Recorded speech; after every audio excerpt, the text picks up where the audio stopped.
Now, it's another historic day for women's football in the UK as the sport gets its first ever dedicated stadium. Let's take you there now and talk to Lioness Chloe Kelly, who's helped unveil it. Chloe, thrilled to talk to you today. Thanks a lot for joining us on Sky News Breakfast.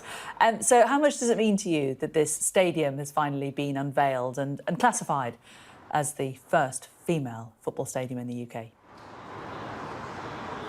Yeah, it's great. It's great for the women's game to be here at the Joie Stadium today to unveil the stadium. I think it's amazing that deals like this are going on in the women's game now, and we keep moving forward, and hopefully many more deals like this can happen. But looking forward to getting out here against Chelsea. When you reflect on the journey of women's football since you first made your debut, how far do you think it's come?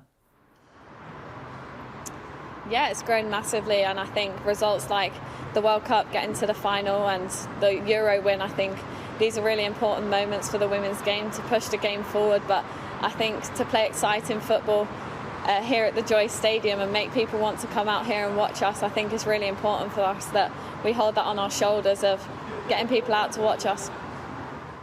How far do you think, though, women's football still has to go? Yeah, I think definitely it's still far to come, still far to go for the game. But I think our performances on the pitch are really important on that, and using our voice away from the pitch to build it. How have things changed since you started off, you know, when you were sort of first kicking a ball around in your local park, to now? I mean, did you think then that you would have ever seen people like yourselves being as high profile as you are, getting the kind of recognition and respect that you are?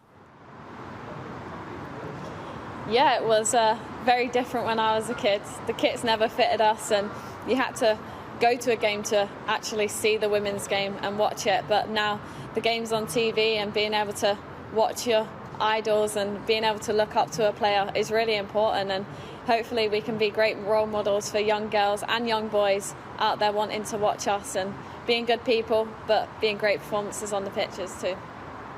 Now, the speed of your winning penalty against Nigeria in the World Cup, in the penalties, it was measured 111 kilometres an hour, which is faster, of course, than any goal scored in the Premier League last season. Will this female football stadium have especially strengthened goal nets, do you think? Yeah, I'm not too sure that happens. But no, I think the penalty process is just something that I've done for a while now, and yeah, I just hit it with some pace, and yeah, luckily it hit the back of the net. But with some pace, I tell you that. Of course, at the end of the football, you know, nobody wanted Spain to win, but apart from the Spanish, but they did, and well done them. But there was the news that Luis Rubiales has now resigned as the Spanish FA's president. What did you think when you heard that news, that he'd finally gone? I think for the women's game, using our voice and being able to be pioneers for the game is really important. And for Spain to celebrate their win of the World Cup, I think it's a great, amazing achievement for Spanish football. And to be able to win the World Cup and lift that trophy is incredible. So hopefully they can get some recognition they deserve of, yeah, they just won the World Cup. It's amazing for the game. Do you think that the whole thing about Luis Rubiales has been a real distraction? I think it has distracted their celebrations, of course, because that's been in the limelight a lot and it's maybe shadowed their win. And in terms of you and your future career and the women coming up behind you, there's still a real fight for equal pay in women's football. Do you feel you're making progress with that? I think our performances on the pitch, we need to let that do the talking as well, because we want people to be excited to watch the women's game, and we've definitely done that. And we need to keep moving forward with that and showing our voice and showing our performances on the pitch. That's how we will get people to listen to us. At Wimbledon this summer, there was this great moment when Leah Williamson and Billie Jean King were in the Royal Box chatting away.